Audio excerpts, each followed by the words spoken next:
পাহাড়ি মানুষদের ঠোঁটের জন্য ন্যাচারাল লিপ বাম কিভাবে তৈরি হয় চলুন দেখে নিই। সবচেয়ে আগে একটি গরম কড়াইতে আমি ঢেলে দেই খাঁটি পাহাড়ি মধু। এবার তাতে মেশাই গুঁড়া আজওয়ান, জিয়াজিয়াং, লবঙ্গ, সুগন্ধরা, থাইম, অগ্রউড, স্টাইরেক্স, মাস্টিক আর লাল খেজুর। এই 9টি প্রয়োজনীয় বস্তু আমি আধ ঘন্টা ধরে হালকা আঁচে ভাজতে থাকি, যাতে প্রতিটি ভেষজের নির্যাস ভালোভাবে মধুর সঙ্গে মিশে যায়। তারপর এই গরম মিশ্রণটি একটি মাটির পাত্রে ঢেলে ওপরে ঢাকনা দিয়ে সারা রাত রেখে দেই, যাতে মাটির শীতলতা আর ভেষজের ঔষধি গুণ এতে মিশে যায়। এখন এই মিশ্রণে আমি যোগ করি মাওজিয়াংয়ের শুকনো পাতা, জটামাসির মূল, লিংলিং জিয়াং, তিসির তেল আর অল্প কিছু চাল থেকে তৈরি দেশি মদ।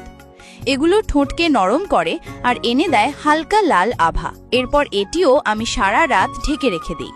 তারপর কাদামাটি আর খড় মিশিয়ে প্রস্তুত পাত্রটিকে ভালো করে মুড়িয়ে দিই। খেতে একটি গর্ত করে সেই পাত্রটি আমি সেই গর্তে পুঁতে দিই। উপরে শুকনো কাঠির গুঁড়ি ঢেলে আস্তে আস্তে আগুন জ্বালাই। এইভাবে 1 সপ্তাহ ধরে এই দেশি লিপ বাম তৈরি হতে থাকে। এদিকে আরেকটি পাত্রে আমি খাঁটি মোম গলিয়ে নেই এবং তাতে রেখে দেই লিথোস্পার্ম নামের একটি মূল। এই মূল থেকেই বেরোয় সেই গভীর লাল রং, যা লিপ বামটিকে করে তোলে বিশেষ আর সুন্দর।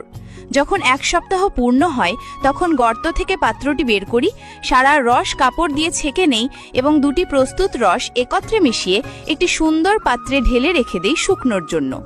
এবার দেখুন, তৈরি হয়ে গেল আমাদের পাহাড়ি ঘরোয়া লিপ বাম, যা শুধু ঠোঁটকে কোমলই করে না, বরং ঠোঁটে আনে এক সুন্দর গোলাপি আভা। এতে নেই কোনো কেমিক্যাল, নেই কোনো ক্ষতি, শুধুই প্রকৃতির আশীর্বাদ আর ভালোবাসা।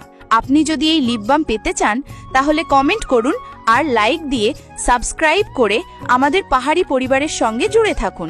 ধন্যবাদ।